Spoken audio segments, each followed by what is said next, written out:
notice with retail, they always claim that they want to save you money and they're saving the planet and all that sort of stuff.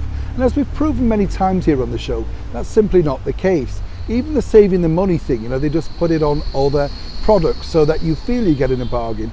But of course, the week after, you find that your yogurt or bread has gone up by 50p, and you think, well, hang on a minute, it was only 75 last week, what's gone wrong? But now we can tell you how retail have decided on another ruse, which you may or may not have seen. Let me explain. Hi, good morning, Neil Sean here in the very heart of London. Thank you so much as ever for joining me today. Nice to have your company. This particular story caught my eye because when you think about this, a couple of years ago, it was all the rage. We were all being told off at every single turn. Whenever you went in a store, you weren't allowed one. And even if you bought a suit, as I did once in Marks and Spencer's, I wasn't allowed a suit carrier bag, that's right, unless I paid for it extra. This was having spent, say, £250, wasn't enough to them, they wanted even more. So now, what's changed? Well, as you know, retail really liked to big itself up about saving the ocean, plastic waste, all that sort of stuff. And apparently carrier bags were, well, they were up there with the baddies of everything, weren't they? Whether that be high blood pressure, too much to eat, too much salt, too much fat, all of that sort of stuff. If you dared to take a bag, wow, everybody looked at you.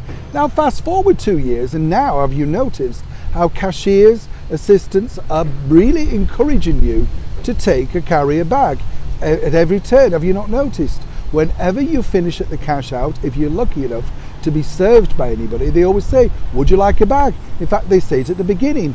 Why is that?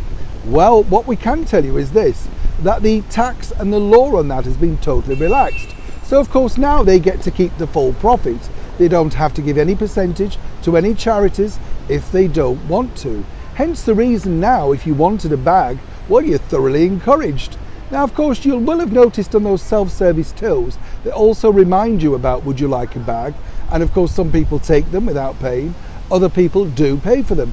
But the rise, of course, of bags being used has gone up absolutely astronomically.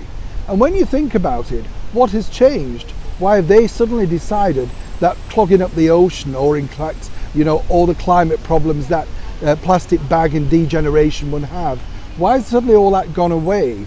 Why are they suddenly not bothered about that? That's because, once again, there's profit in carrier bags. So next time you go to the store, it really is up to you if you truly do want to save the planet by refusing them. But remember, they're now 25 pence each. That's the minimum that they can charge, not the maximum. And you will have noticed, of course, they've all brought out brand new ranges of canvas bags, all with their logos on, that you can advertise for them, all the while paying for the bag too. Whichever way you look at it, retail is suddenly now not saving the planet. I'd love to know what you think to this particular story in the comments below. Are you bagging?